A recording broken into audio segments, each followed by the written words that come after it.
Assalamualaikum warahmatullahi wabarakatuh. Selamat berjumpa kembali sahabat AG. Pada video terdahulu, AG Channel pernah mengupas tentang Erick Thohir yang digadang-gadang akan berpasangan dengan Prabowo Subianto. Diketahui akhir-akhir ini hasil survei ternyata elektabilitas Ketua Partai Gerindra Prabowo Subianto dan Menteri ESDM Erick Thohir semakin menguat menjelang pemilu 2024 mendatang. Prabowo Erick terus mencuri perhatian dan menjadi perbincangan karena elektabilitas mereka yang semakin menguat. Kekuatan Prabowo dan Erick senada dengan hasil survei yang dilakukan oleh lembaga Voxpol. Duet Prabowo Erick ini mengalahkan pasangan lain dengan perolehan tingkat elektabilitas 31,2%. Seperti yang telah kita utarakan pada video terdahulu juga, bahwa sosok calon wakil presiden sangat berpengaruh besar dalam meraup suara pemilih. Dan yang tidak kalah pentingnya, untuk dijadikan pertimbangan pasangan adalah mengenai keterwakilan wilayah. Selama ini, biasanya daerah Indonesia bagian barat diwakili oleh Pulau Sumatera, bagian tengah diwakili Pulau Jawa, dan bagian timur biasanya diwakili Pulau Sulawesi. Daerah-daerah ini barangkali penting bagi calon presiden untuk bisa dipertimbangkan sebagai wilayah representasi calon wakil presidennya. Karena jika salah pilih, calon tentu bisa berakibat gagal meraih kursi RI 1. Sahabat AG, melihat semakin menguatnya Prabowo Erick, kira-kira calon presiden lain atau Anies sendiri mampu untuk mengimbangi atau tidak? Anies atau Ganjar adalah dua kandidat calon presiden yang digadang-gadang akan maju menjadi capres.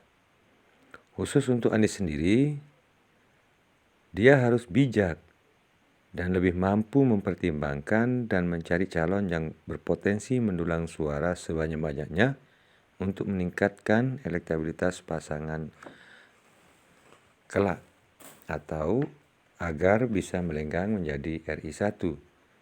Bagaimana tidak, karena Anies dihadapkan pada situasi yang berat dan dianggap sebagai poros antitesa Jokowi. Karena Anies adalah calon presiden yang diusung oleh Nasdem, maka sudah barang tentu calon wakil presiden di luar Nasdem. Apakah dari partai PKS atau dari partai Demokrat sebagai rekanan koalisi perubahan, atau bisa jadi di luar partai koalisi perubahan. Karena jika koalisi perubahan sendiri memaksakan capres harus dari anggota koalisi, namun jika tidak memungkinkan untuk memenangkan pilpres, barangkali tidak salah jika calon wakil presiden Anies diambil dari luar koalisi perubahan, asal cawapresnya itu bisa memenangkan pilpres mendatang. Tentu secara mekanisme semua kembali kepada anggota koalisi perubahan. Analis politik Ras MD menilai bahwa dalam menentukan capres dan cawapres itu ada 3 faktor pertimbangan penting. Di antara yang perlu mendapat perhatian adalah seperti elektabilitas calon presiden dan calon wakil presiden. Pertimbangan kedua, harus melihat faktor dukungan penuh dari partai politik pengusung. Dan yang terakhir yakni faktor sosiologis. Penguasaan wilayah Jawa Sumatera atau Jawa Sulawesi ini bisa menjadi satu pertimbangan.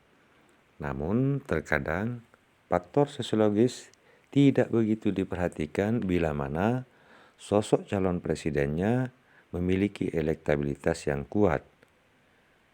Lebih lanjut, dikatakan bahwa representasi daerah Sumatera atau Sulawesi cukup penting bagi dasar cawapres, karena Anies Baswedan bisa dikatakan mewakili Pulau Jawa. Melihat calon wakil presiden dari wilayah Sumatera, barangkali bisa dengan Sandiaga Uno, karena Sandiaga Uno memiliki elektabilitas yang lumayan tinggi. Barangkali duet ini bisa melanjutkan kebersamaan di saat di DKI Jakarta saat menjadi gubernur dan wakil gubernur lalu.